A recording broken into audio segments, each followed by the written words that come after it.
All right. Hey, everybody.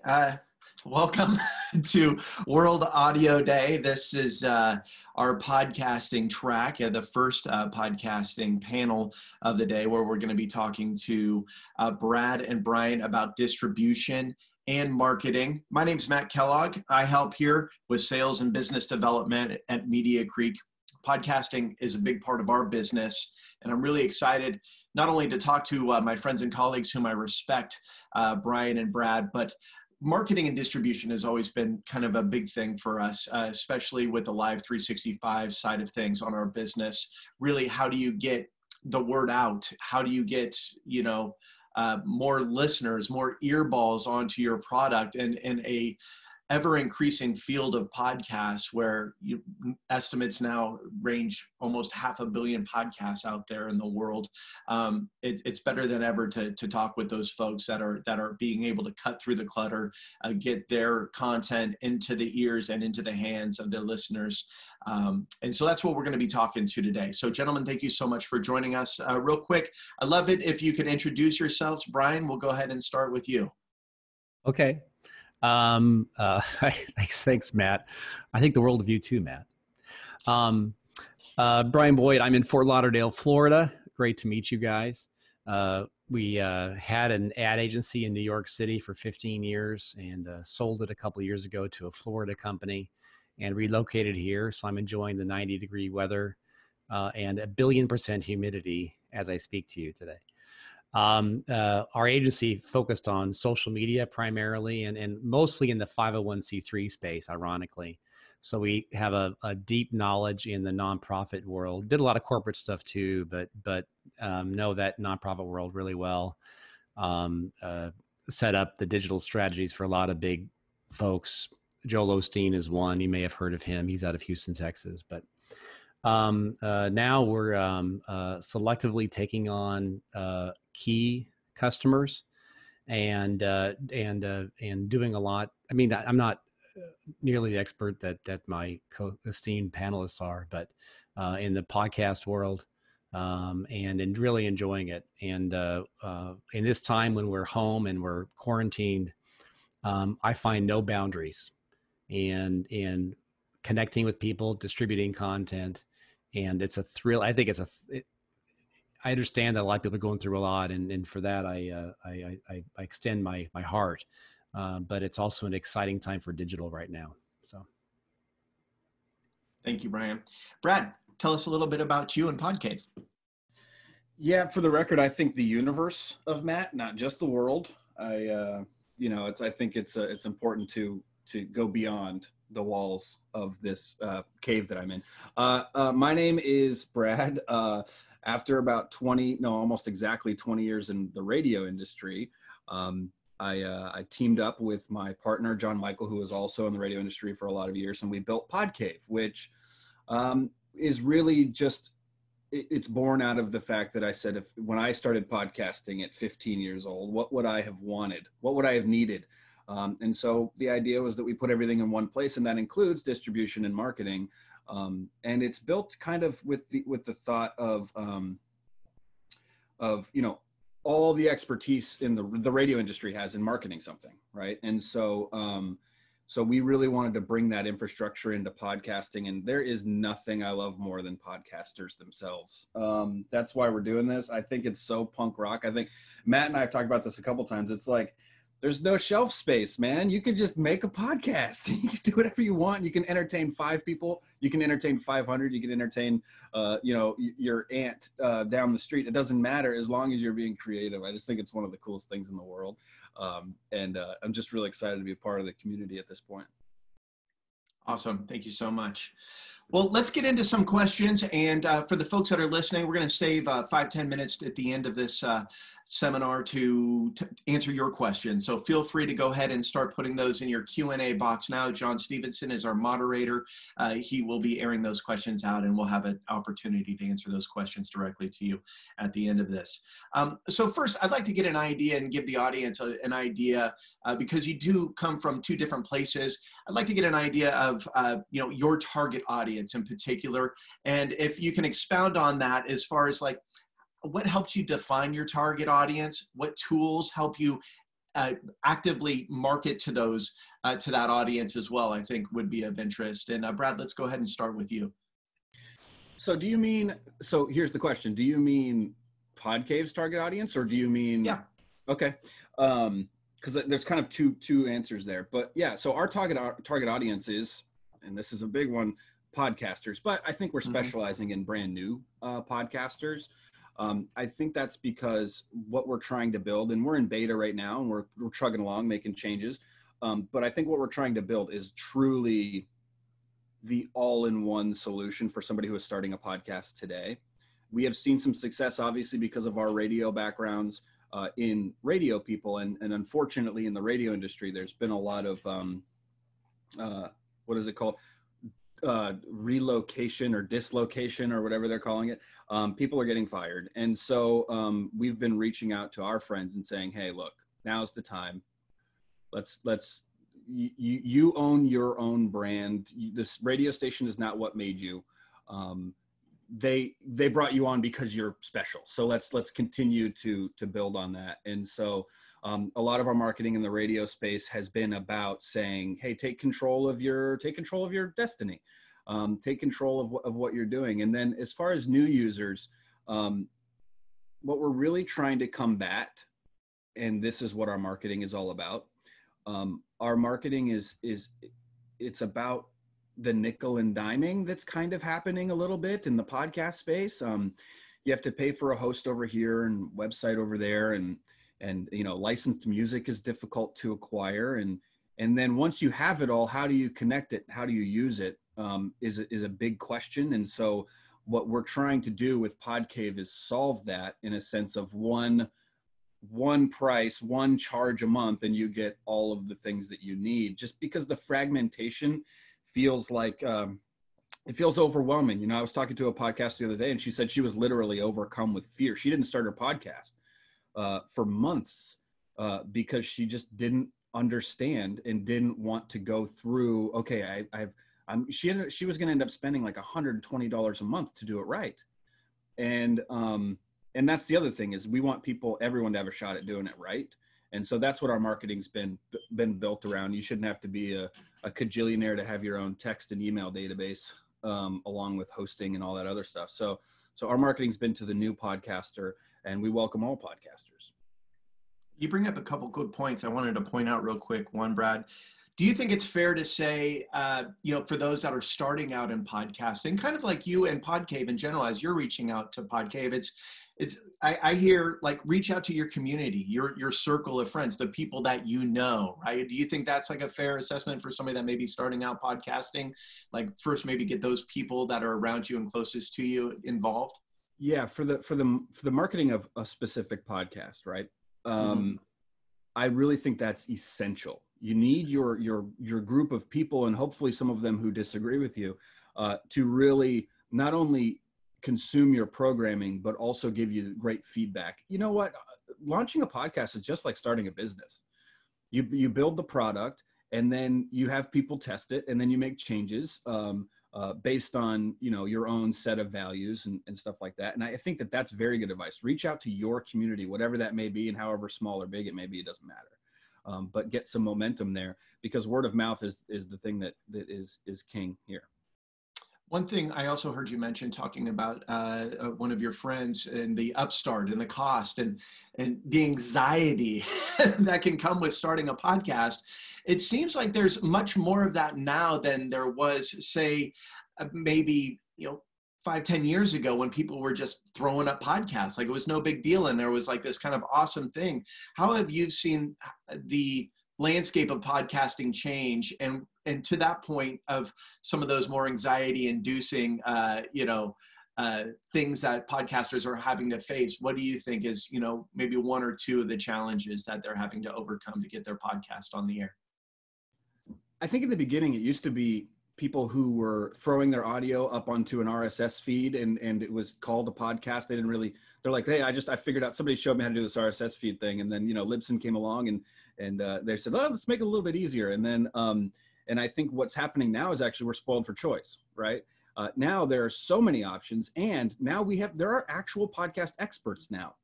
who will tell you what you need to be doing, you know, and Brian's going to talk to us about the marketing from the agency angle and stuff like that. And I just think that, like, you know what, it is a little bit scary, you know, just me sitting here. I think that one of the challenges you have is there are so many right answers. What's the right answer for me? And I think when you start to go down that road, it gets a little bit crazy. And that's why, you know, we get the question, what do you think the best microphone is? And my answer is always, doesn't matter. That's the least of your worries. Just get any microphone, upgrade later. You know what I mean? Because if you go down the rabbit hole of microphones, man, you're going to be there for 3 hours. Now you don't have podcast hosting. Oh, absolutely. Yeah. So, and you're not going to start a podcast because the microphone that you want costs way too much. Absolutely. Like, it's not worth it. And you think everything's got to be perfect. I think that's the challenge, is that people are getting so good at podcasting that other podcasters think you have to be perfect. And the reality is it's not a competition. Nice. Brad, do you remember Adam Curry from MTV? So Adam Curry years ago started podcasting. He may have been the first podcaster I ever heard. And he created something called PodSafe Radio Network. And this is going back a long time. And even then I thought that was the big year of podcasting. Now, I don't know how long, was that maybe 10 years ago? 9, 10? I don't know how long ago that was. It was a long time ago. Yeah. Adam Curry was one of the DJs on MTV, for the people here who are too young to know that. He raced cars too, I believe. Really? And now zoom ahead to 2020, and this is the year of the podcast. I just can't believe how lots that come. So anyway. And I think the less scared people become, the more willing they are to put their creativity out into the world. Yeah. I think every year for at least the next 5 years is the year of podcasting. And then I think it transforms and we do it again. Brian, I'd like to get your input. First, could you kind of talk to us a little bit about your target audience, tools that you're using to reach your target audience, and to kind of take it one step further, you know, what's working for you right now when marketing to that audience? Yeah. So my target audience is any primarily C-levels who have marketing problems. Well, there you go. So a typical day for me is I get introduced to some CEO of somebody or CMO, and we say, now, what are your challenges today? And they explain their challenges. And then, because like Brad and you have been around for a couple of years, it's easy for me to connect the dots and say, well, here's some ideas and how you can overcome those challenges. More often than not, it revolves around OTT, streaming, live linear, podcasting, video, webinars, Zooms. That's kind of where we are right now. Yeah, quick anecdote. There's a motivational speaker in the Bay Area. His name is John Pritikin, and John has spoken to, I think, 8 or 10 million kids around the world about bullying. And he goes in and he has an assembly, and he takes a frying pan and he rolls it up in his hands like a burrito, a real frying pan. And then he takes a baseball bat, breaks it in half with his hands like this. And he takes a rebar, and puts it in his mouth and bends the rebar into a pretzel. And while he does these feats, he talks to the kids about themselves and about being nice to their friends, and don't leave someone sitting alone at lunch, right? And so he's got their attention the whole time. Well, his business shut down when we entered this coronavirus phase. He has no business. He has no revenue. He makes money by going out and talking to kids because the schools bring him in. So that's the conversation. It's back to your point, Brian. I have no revenue. So we cobbled together. I'll go back to Brad here. Cobbled together a few tools to make a global school assembly. It's happening next Tuesday over a 24-hour period. He's reaching every time zone in the world and doing a school assembly for every time zone in the world. So every school he's talking to, from Singapore to Japan to UK to London to Phoenix, can listen in. So what's the problem? What challenges do you have? How do we solve those challenges?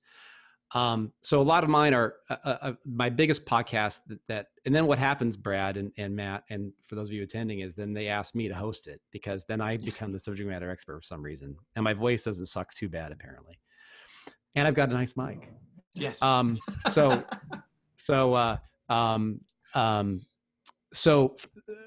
one of my biggest podcasts right now probably is a magazine. It's called Church Growth Magazine, and it's the only magazine online that helps churches around the world with tactical growth, not about religion, but about how to run their business, right? A church is a business. They've got payroll and they've got different things. So this magazine helps them with that. So every week we interview someone who helps along that topic.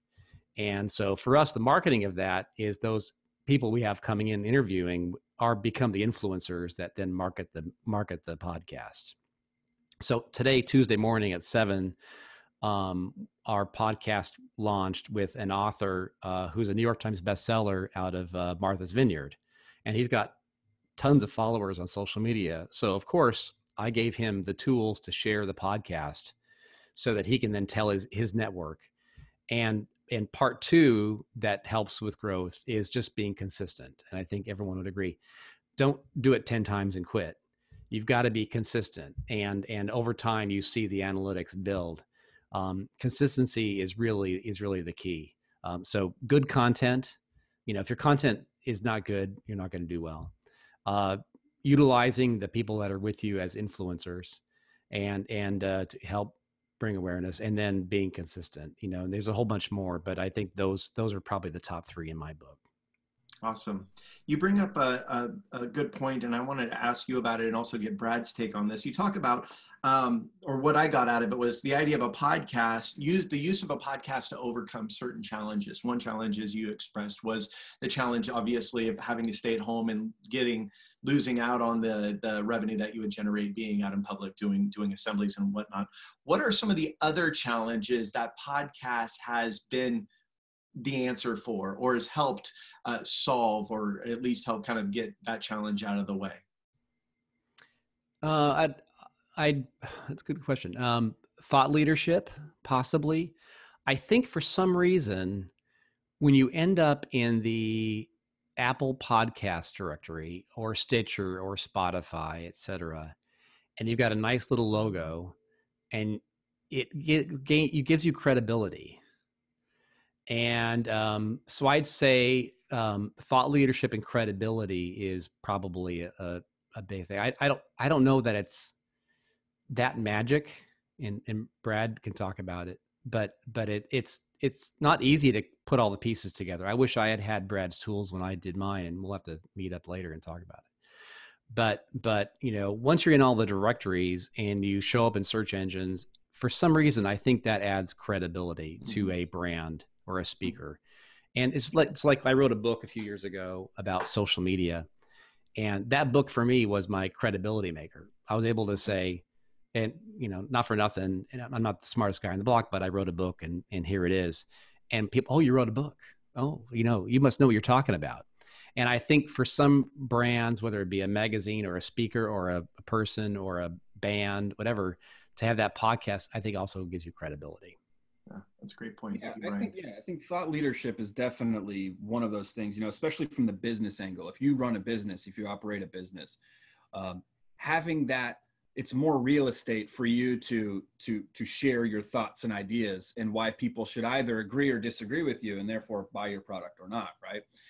Whatever that product might be. Maybe it's motivational speaking, maybe it's actually a widget, right? But I also think that one of the things podcasts do, and it kind of eliminates a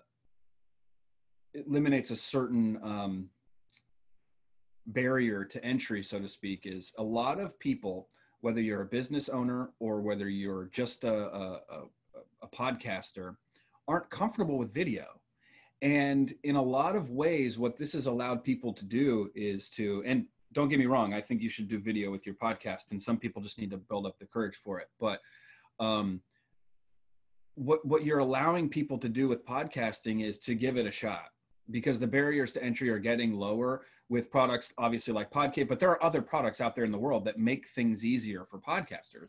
And so I think that what we're also doing here is giving not only the podcaster, whether it's business or personal, the ability to get something out there, to get their flavor of thought out there, but we're also allowing the listeners to consume it however they want, right? And I think it's very important that we point out that podcasting is about taking your content to people wherever they are, right? Because you can post your podcast on YouTube. If I'm a big YouTube person, I'm going through blah, blah, blah, you know, that's where I am. That's where I get your content. And so I think distribution is one of those things that is huge. I mean, I know part of that's what this panel is about, but the repurposing of content, you take one piece of audio that's on your host, then you've got a video, then you've got a picture, then you've got all these things you can get out of one piece of content. And so I actually think it's making, while the workload might not be smaller, I think it's making the marketing side of things more efficient,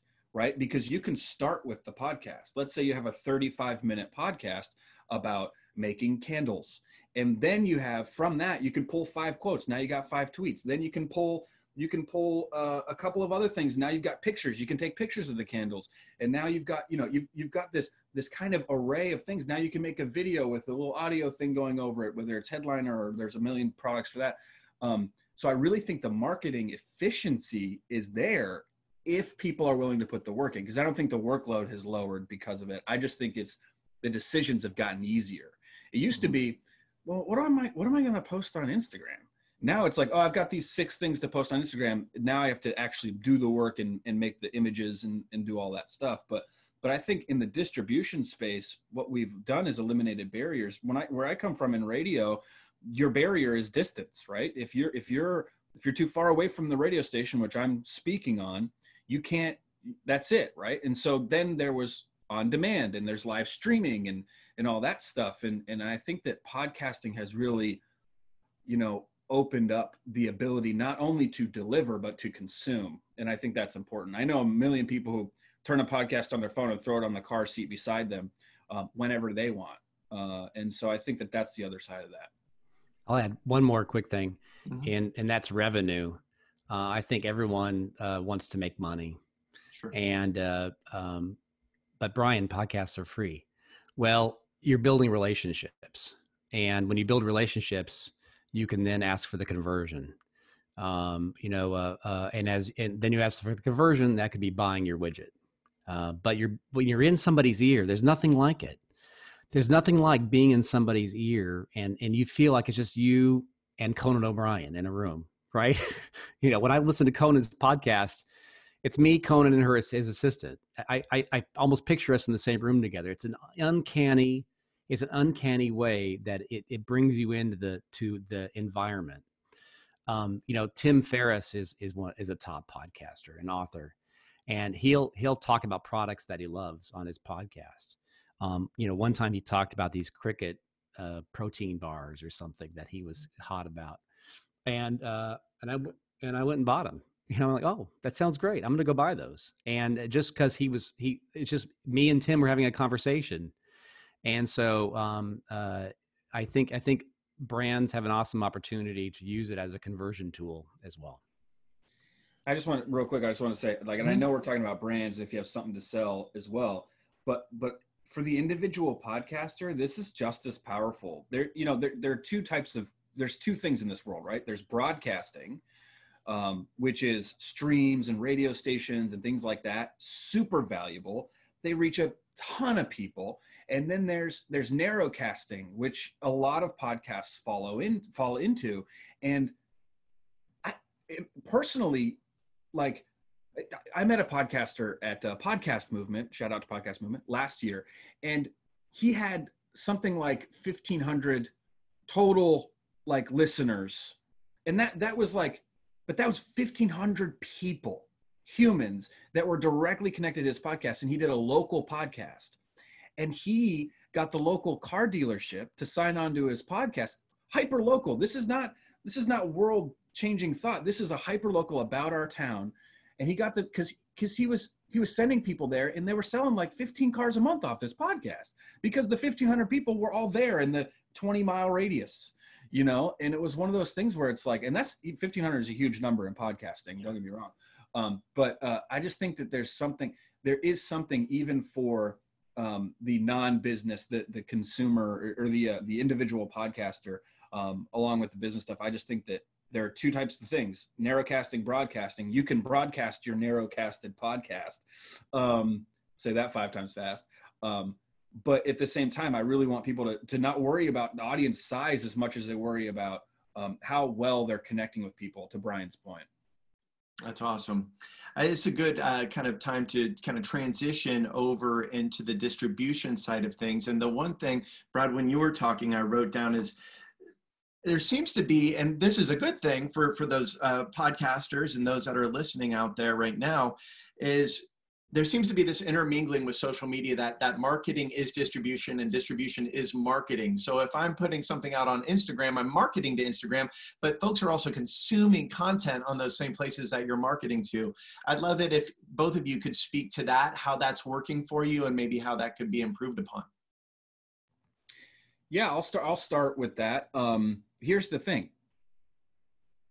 Social media isn't marketing, in my opinion, because I think it's purely distribution, right?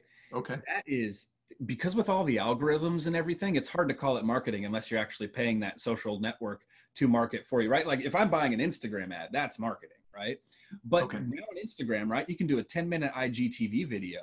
If you have a 30-minute podcast, you can actually put all three of those into a series on IGTV. And now you've got your entire, let's put air quotes around your podcast, on IGTV. And there might be people who only ever consume you on Instagram. Same thing with Facebook Watch. They have their own video platform.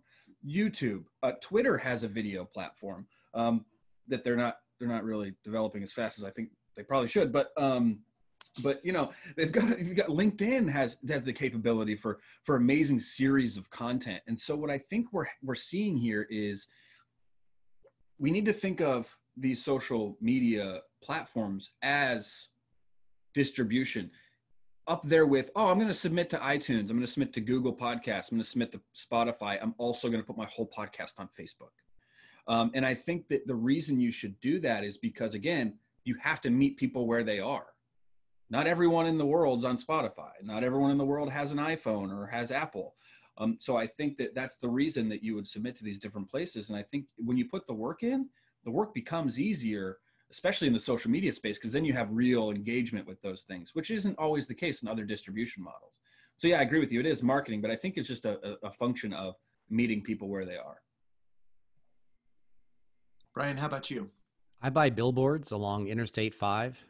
I wrote down billboards just now. You're a mind reader. It's a millionaire maker. It's exactly where I tell them to click real fast as they drive by.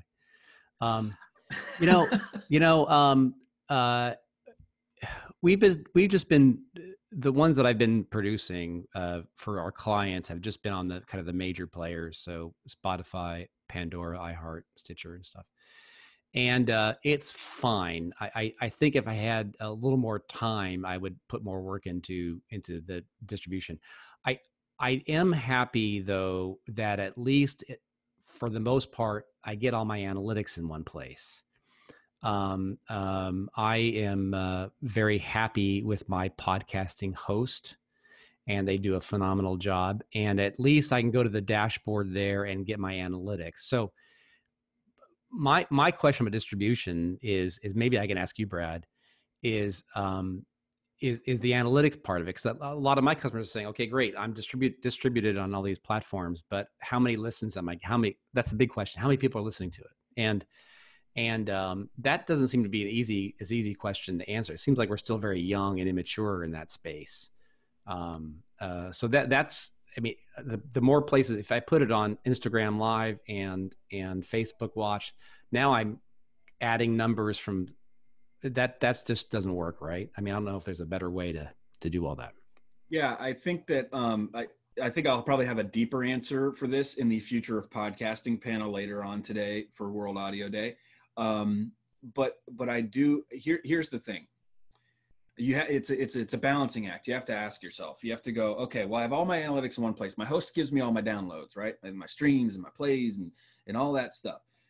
But it's only telling part of the picture still, right? Because how many people are consuming your content on, A, B, and C platform, which is the main question you're asking, right? So if I also have to pull analytics from Instagram TV and also from Facebook, but here's the thing, it's not the same people. So you have to ask yourself, is it worth it to go to these other places to pull analytics? Probably, because that could be 150, 200 people, 10 people that didn't consume your podcast, right? And a lot of people get worried. They say, well, if I put my podcast on YouTube, won't that dilute my listeners? No, it won't, because they would have never found you had you not been there. And so I think that there's a lot of, around the analytics question, I think there's a lot of, especially when it comes to monetizing a podcast. What's important? Is it a download? Is it a play? Is it a stream? And all that stuff. I think gather the audience. What is your total audience? And I think the only way to do that for now, and I'm going to write this down, add to Podcave, pull analytics from everywhere in the world to one spot. Okay. Yes. But I think we're all writing it down, Brad. For now, you just have to, you have to kind of grin and bear it, because I think that it's worth it in the long run. But I understand it is frustrating. The analytics all over the place thing is very, very frustrating. Then for a while, Spotify wasn't sharing analytics with hosts, and now I think they are in some cases. I know they do with Omni, and so it was an interesting time where you had to get all your Spotify stuff would be wrong unless you were getting it from the Spotify dashboard. And so there's some work going on to bring those things together. So I'd be patient, but I would definitely have those multiple analytic sources. There's a good argument, both of you make it, to get your content out to as many distribution platforms as possible. Is there an argument that could be made that to keep a listener on a certain platform? Like, say, for those that maybe have, you mentioned Church Growth Magazine, Brian. Is there an argument that you want folks coming to that website to consume that podcast, or does that not even matter anymore in today's podcasting listening worlds? Yeah, that's a good question. I would like the podcast to drive traffic to the magazine. And that really is kind of the big, for that client, that's the big ask. We need people to get back to the magazine. Number two is just overall awareness of the magazine. And wherever, the better the distribution, the more awareness theoretically. So for this online magazine that, by the way, has, around 75,000 people on its email distribution list, and nearly 2 million visitors a month. I don't really care about keeping people on a platform. I'm more curious to make my guests who I'm interviewing feel like they got their time's worth. It takes them 45 minutes to sit with me and record. So I want to make sure that they get their value out of it, and then drive awareness to the magazine. For folks like Nick Vujicic, who's another colleague and who's a motivational speaker, that his also was drive traffic back to the site, drive awareness. So I guess across my universe of clients, I can't think of anybody that just cares. I think there's some cachet to say, hey, subscribe on Apple Podcasts. And that seems to be kind of the number one thing that I say. But to answer your question, I don't see a reason to keep people on a platform. Brad, what about you? I know you have some very successful podcasts that are regional centric down in the Louisiana area. Yeah. Are those podcasts kind of directing folks back to any publications in the area? What's going on there? Yeah, I think some of them are, some of them aren't. We kind of go with, look, for many, many years in radio, the goal was get them to the dial, then get them to the station. I mean, get them to the dial, then get them to the website. Make sure they're only consuming us here. And the problem with that is you miss out on people, I think. And so I think that for me, I'm with you, Brian. I think that the awareness part is so outweighs the bring someone to a specific platform part, because to be quite fair, they're going to get it wherever the heck they want to get it, or they're not going to get it. You know what I mean? You're not going to change, you're not going to change behaviors. There are thousands of people who listen to The Breakfast Club, which is a New York radio show, and didn't know it was a radio show. They've only ever seen it in podcast form. You know what I mean? And so I think when it comes to pushing people to one platform or another, it's twofold. One, let them find you wherever they are. And then if you have a place for them to go to connect deeper with your content, and that's how you should think of that place, then let's get them there. And if that's a website, I think every podcast needs its own website. I think that you really control your brand that way. And it's an opportunity to really connect on a deeper level than just the one-to-one or the one-way kind of podcast. So yeah, getting to a single platform, I can't see that being a thing. And that's what makes me a little bit nervous about some of the paywall paid platforms. Cause it's like, if this is the only place I can get it, is there a free version? You know, I think, again, back to people are being nickel and dimed a little bit in the real world. You know, we've got 8 streaming services. Are we going to add another podcast service? Maybe. You know, no one thought that paying for Netflix would be a thing, and then it's a thing. So who knows? But I think holding people to one platform is probably going to result in less listens, but maybe more loyalty. I don't know.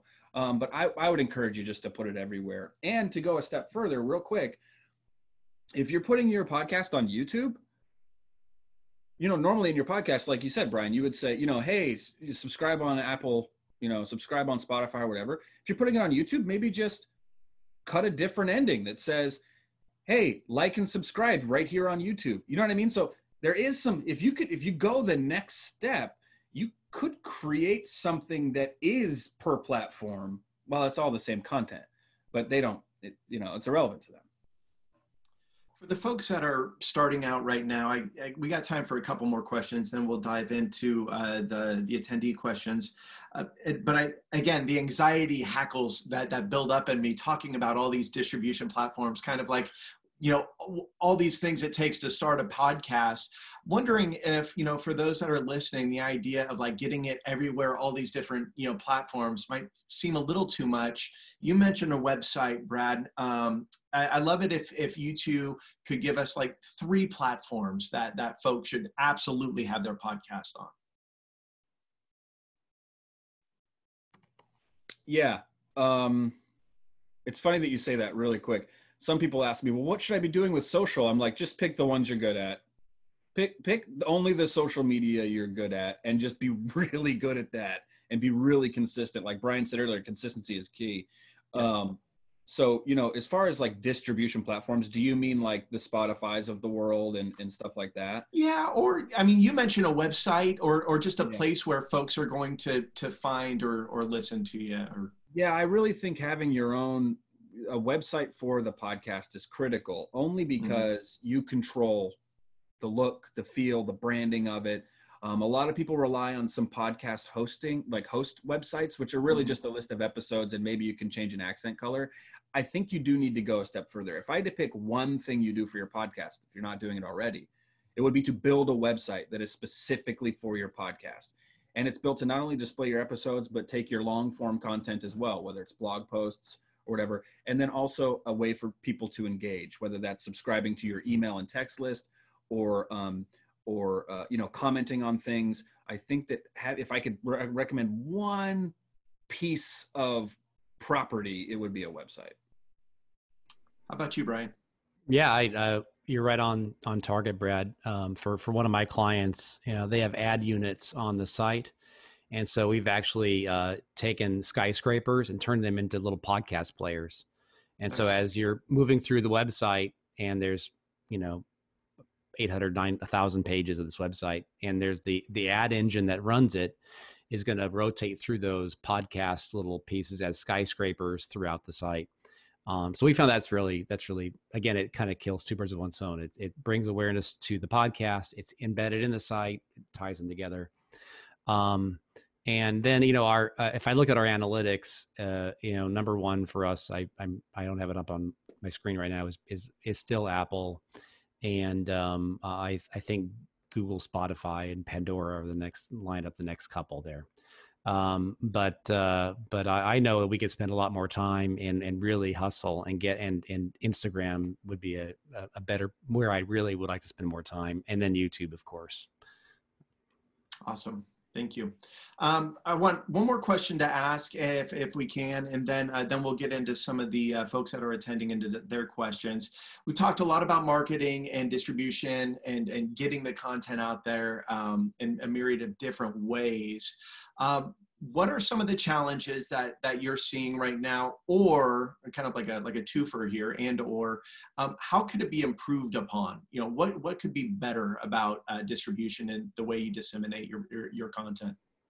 Well, Brad probably has solved this problem, but for the newbie, it seems to me it's got to be like, how do I get it in all these places? If there was one submission point, and then everyone, some API or some middleware, talked to all the different distribution platforms and got it out there, boy, that would be a game changer. And I don't know that exists. Maybe Brad, you know, but there's quite a bit of legwork to submit it to all these different platforms. And maybe that's the voodoo that keeps me employed. And so if so, that's great. I'm just kidding. But boy, if there was one area of improvement, I think that would be it. You know, secondly, I think Brad touched on it, and is the nickel and diming. Did I license the music correctly? Epidemic Sound is a great partner for me. I love Epidemic. And am I paying the right? I want to be sure I'm doing this the right way. I don't want any problems. And the last thing I think is for us is remote interviews. We're doing a lot of remote interviews. I interviewed someone in Singapore. A few weeks ago, I had somebody in Vietnam, and I'm fortunate to have done a lot of research, and I'm using a great tool that gets me broadcast quality audio anywhere in the world. But it's not easy. And so putting together those tools to actually physically do the recordings and stuff, I think is the third area that really needs, some streamlining. Right. Yeah. We're pushing version 2 of our software now, which will be one click submit to everything, except for iTunes, because Apple, man, it just likes being an island.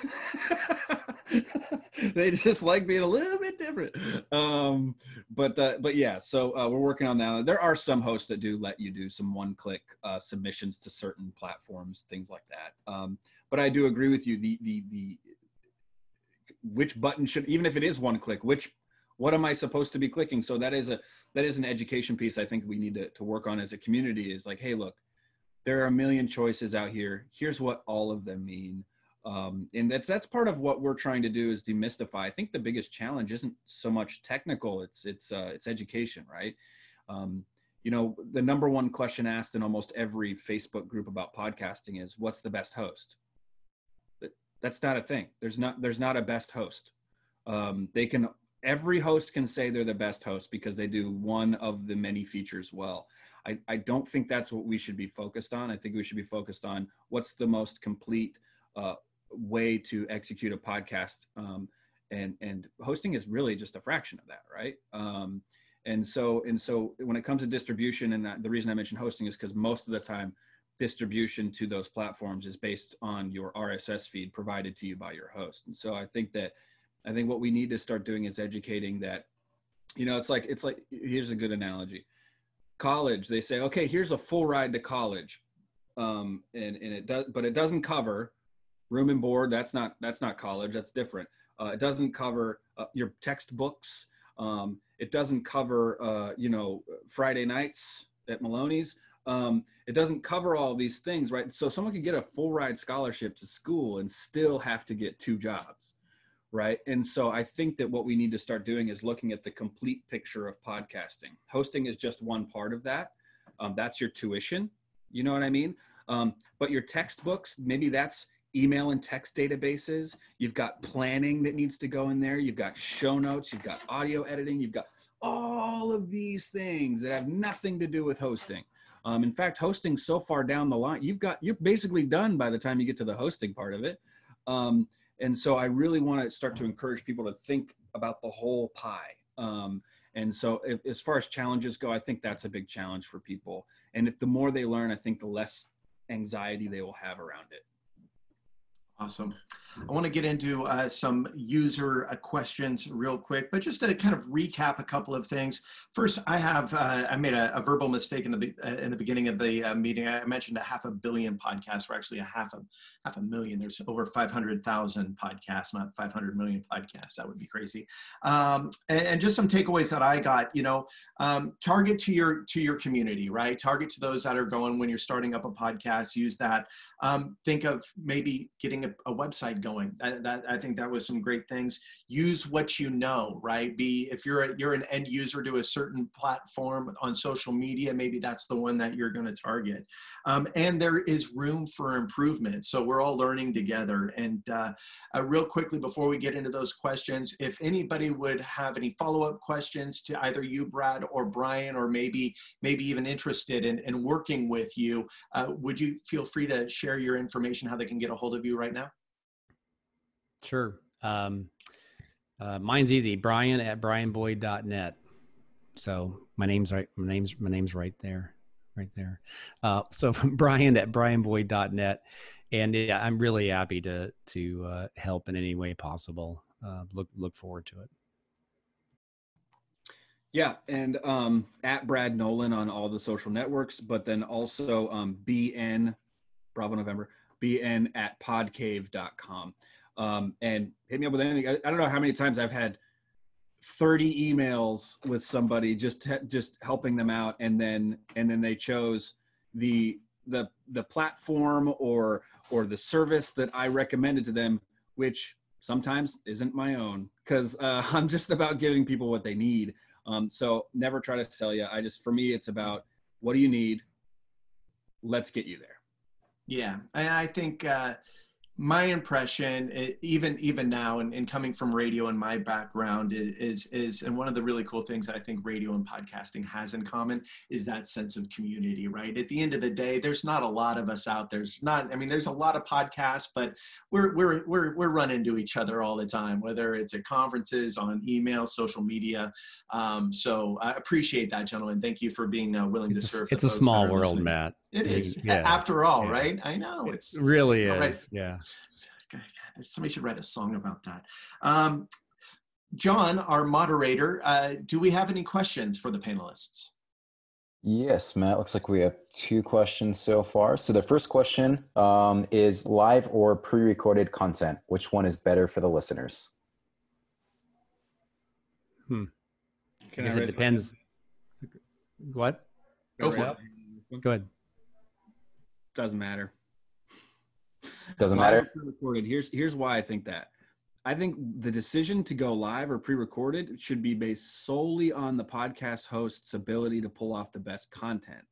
Because even if you do it, if you just feel more comfortable doing it live, do it live. If you feel more comfortable pre-recording, pre-record. Because regardless, they're gonna get it pre-recorded at some point or another anyway. If you do it right after you record the live and then send it out. I'd say, in an ideal world, do both, but it's however most comfortable. That's my opinion on it. Yeah, 100%. I mean, we've done events with that had to be live because it was a certain kind of event, but that's kind of far and few between. I personally am more concerned about pulling off something that's successful, and we don't want that to happen. So that's thank you for that.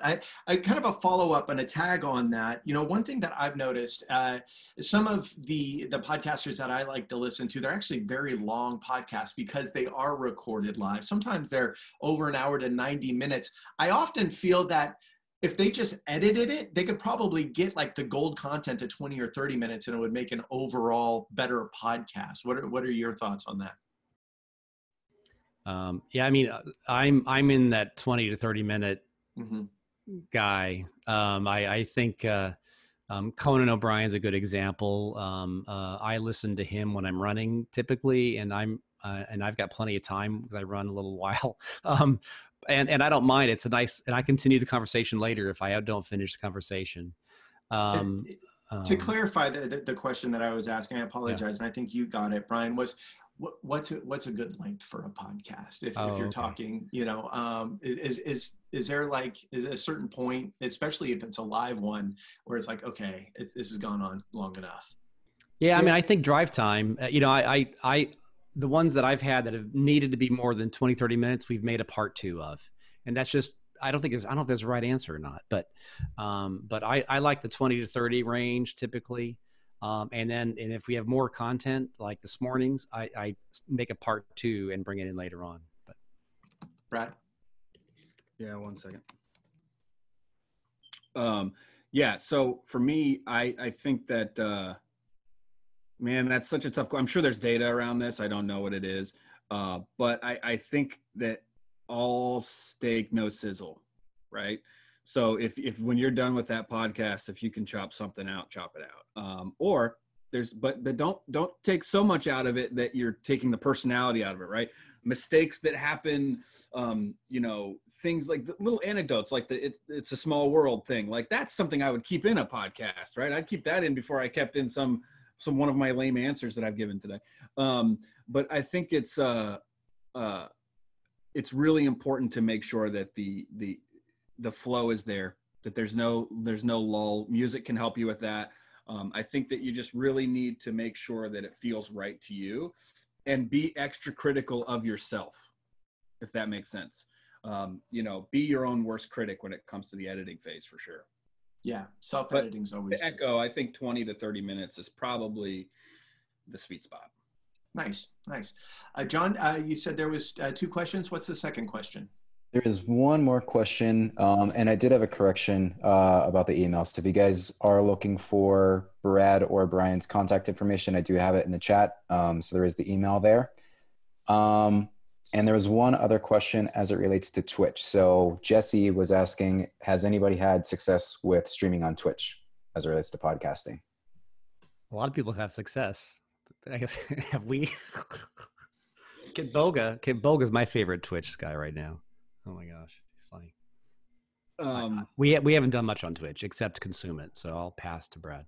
Yeah, listen, I think Twitch is a dark horse. I think that it's still, even as popular as it is, it's still not being used to its full potential. I could probably say that about TikTok too. But here's the thing. I don't have any experience with Twitch because it terrifies me, and I'm scared of nothing in this space. I go in there, I'm like, I'm not cool enough for this. So I think which is weird, right? Because when I was a kid, if you played video games, that was not cool. And now it's the only thing that's cool. But I'm scared of it, to be quite frank. And I say that to say, like, it doesn't matter what your experience level is, there's going to be something that freaks you out. You just got to get over it. So that being said, I think we need to get on Twitch, like now. I think that's something that the value there is huge. Not only just for the creation of the content itself, but also for the distribution model behind it. And able to, take that, chop it up and put it other places. Scares me to death, but I'm going to go talk to my nephews and I'm going to see what it's all about.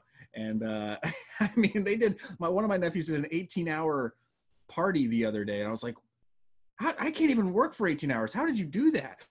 But I also do want to point out, Twitch isn't just gaming.